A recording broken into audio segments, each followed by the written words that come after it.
આપણા મંત્રી શ્રી શ્રીકમભાઈ સાહેબ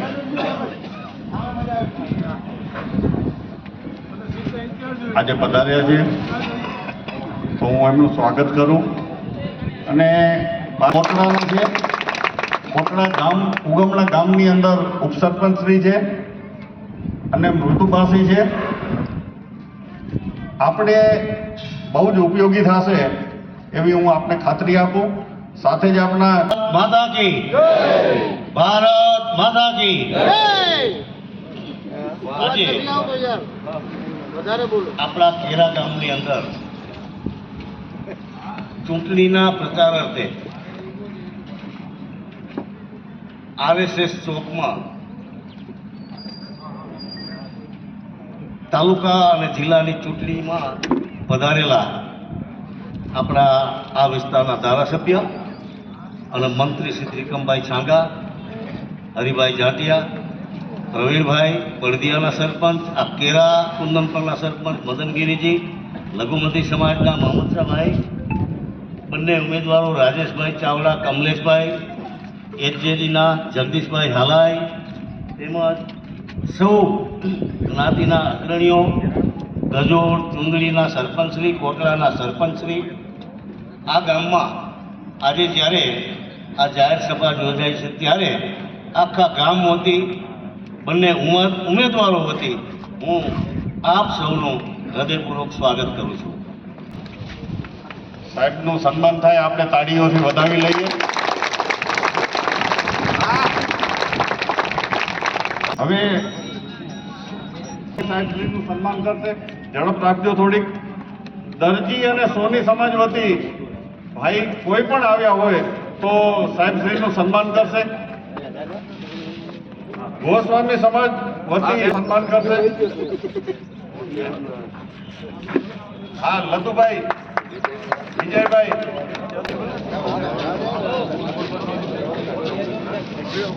કેરા મુસ્લિમ સમાજ વતી રજબભાઈ નોતિયારને કહું કે સાહેબશ્રીનું સન્માન કરજો. અરે ના, રફીકભાઈ અને રજબભાઈ. ખોજા સમાજ સહદેવસિંહભાઈ હરગમજી જાડેજા, ક્ષત્રિય સમાજ કેરા.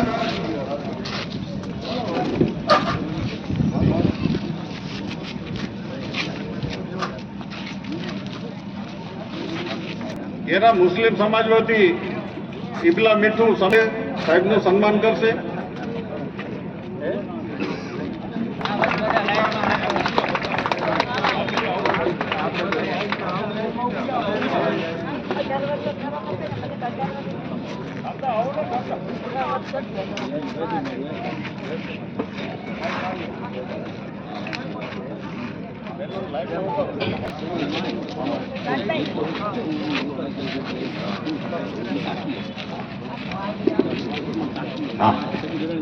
કેરામાંથી આપણા બ્રાહ્મણ સમાજમાંથી કોઈ આવ્યા હોય.